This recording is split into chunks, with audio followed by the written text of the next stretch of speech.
Daemonia Particularis, Signs and Rituals, by Heinrich Cassel, Ring Publications.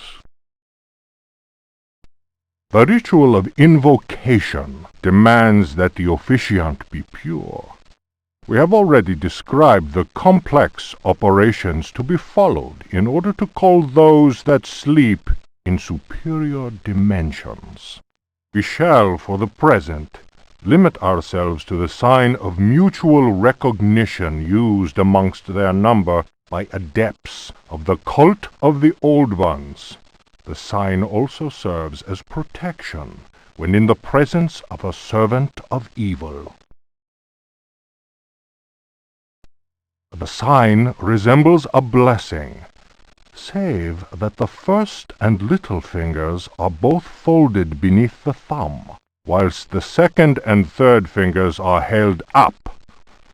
It would appear that this sign has no effect on adepts of a certain rank, with knowledge of particular secrets contained in the corpus demonicus. The use of such signs is not without considerable risk to the user during any attempt to call upon those from without.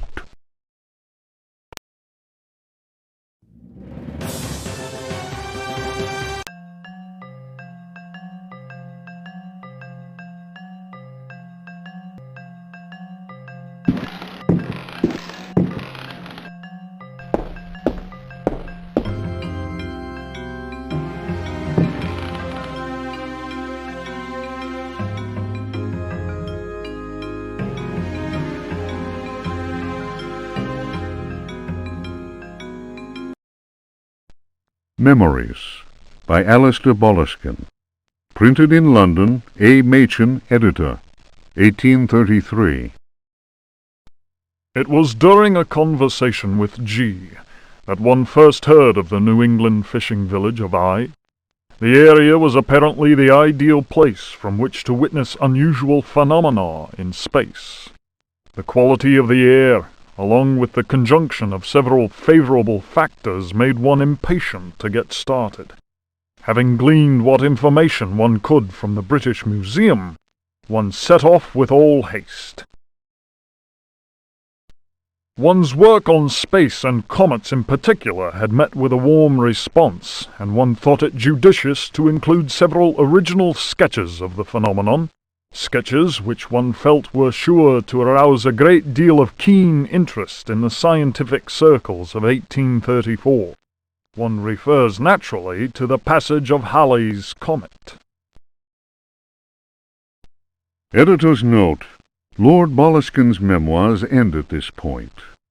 Who knows what extraordinary contributions he might still have made had he not succumbed during his visit to New England to dementia, followed by an early death in St. Andrew's Hospital.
The Trial of Captain Preggst, as reported by his faithful companion Elisha Smith, known amongst his fraternity by the awful name of Captain Ellie Hell.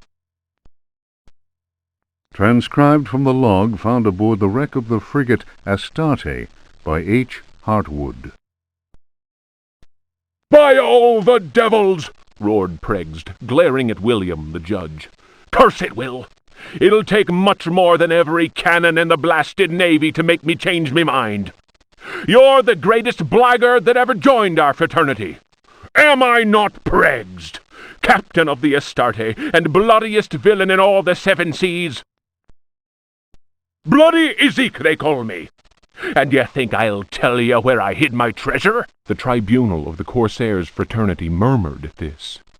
Preggst was indeed all he claimed. The judge, One-Eyed William, slammed his fist on the table, and silence was restored. "Shut your mouth, Preggst! You didn't pay the fraternity its rightful share, and that means only one thing. You'll hang by the neck from a yardarm, you scurvy cur! Here's the rope twisted by Satan himself. You threaten me, Will? Many a man better than yourself has lived to regret holding a cutlass in my face. You'll be begging for mercy, mark my words." That shook One-Eyed William, and no mistake. Danny waved his hook in the air and shouted, "Preggst was always a loudmouth. The law says we hang him." The jurors took up the cry, "Hang him!" It was Preggst's turn to slam his fist on the table. He threw back his head and roared with laughter. "You fools! You want to kill what will never die? Try it!" Once more, the assembled Corsairs murmured. There was unease in the air. They remembered what happened to Chuck, the gizzard slitter, the man who opened his mouth once too often. It was night, and a bitter wind whipped the New England coast. Snug inside the Dead Horse Inn, one of the Astarte's men was talking. His name was Chuck, and his subject was black magic. He told stories of human sacrifices, voodoo rites, and zombies. He told a tale of a time when their luck was down and they were holed up in a Florida swamp. Preggst went missing. When he returned, he shouted, "'Tis the devil that guides us now, me hearties!" Whether that was true or not, the Astarte began taking loot after juicy loot. The favorite song of the Astarte's men, "Crash the Bones," was replaced by a new one. "A skull, go to port sabre, to starboard. Pass over that will, and with death you'll deal. If you cut a rope, cut the right, I hope, or then, I don't mind, the death you will find." The next day, as you may have guessed, Chuck's body was found with a dagger plunged between his shoulder blades. Chuck's face was fixed in a ghastly grin.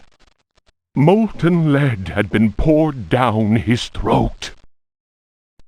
Whatever way things happened next, and I don't have the details, Preggst was with us again, and we set sail for Florida. We anchored the frigate not far from New Orleans. Taking a few trusted companions with him, Preggst set off into the swamp. They carried large wooden chests with them. 2 days later, we heard shots being fired and screams. Preggst arrived soon after that and claimed they'd been attacked by alligators. He alone managed to escape with his life. He went on to say that the time had come to share out the spoils of our many loots. I was given command of the Astarte, while Preggst handed 3 chests over to the crew. The chests were full of gold and precious gemstones.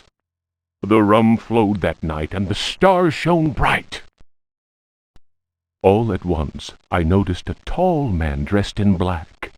Preggst introduced him to me. "Here's a hearty mate. You can call him Keith. Many a tale he could tell." Pregged laughed loudly and held up a roll of parchment. And his hideout! None better! The parchment fell to the ground, partly unrolling. I noticed what seemed to be a map of underground tunnels, a veritable maze of caverns. Pregged continued, I'm giving up the pirate's life. The estate is in your hands now, my lad. She's a fine ship, and my reputation goes with her. Should any man call me coward, then break his head for me. I'm leaving you only because I found a treasure more precious than the purest of gold. Keith spoke to him then. It is midnight. They are ready, and we must go.